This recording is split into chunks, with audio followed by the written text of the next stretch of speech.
So here we have the Hyundai i10 1.2 Premium on a 66 plate. I'm going to start off by showing you around the outside of the car, and then we'll hop in and run through some controls on the inside. But from the outside you can see it's a 5-door car with alloy wheels. Let's start off inside the boot and then work our way around the rest of the car from there. So as we approach the back of the car, you'll see that given the size of it, we've got plenty of boot space. It's a very deep boot, and that 60/40 split folding rear seat will increase that space further should you need to.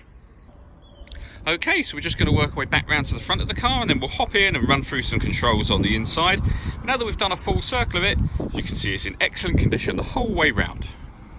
Just briefly before we climb in, I think it's well worth seeing the interior from this exterior point of view. These seats are in great condition. There's plenty to run through on the dashboard, so let's hop in and we'll do that right now.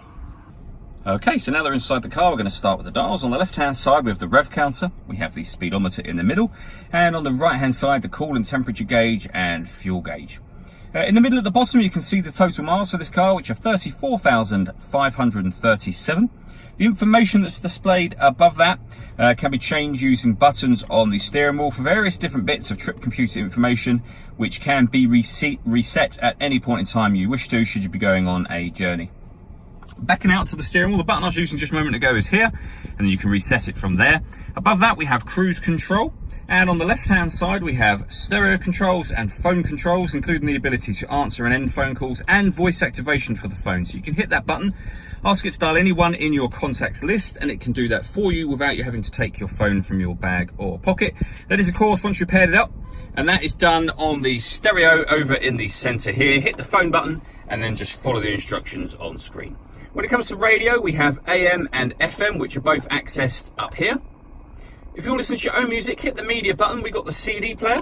This car's also got auxiliary and USB inputs as well, so plenty of ways to listen to your music in this car.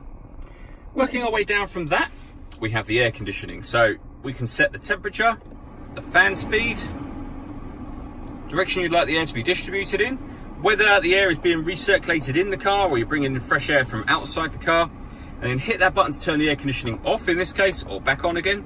We've got a rear heated screen underneath that. At the bottom here we have this cubby hole which closes over. We have a 12-volt charging socket as well as the auxiliary and USB inputs, and then a 5-speed manual gearbox. All that leaves me to say is thank you for taking the time to watch this video. If you'd like to come and see the car in person and have a test drive, please feel free to call any of our MJA sites. We'd love to hear from you soon.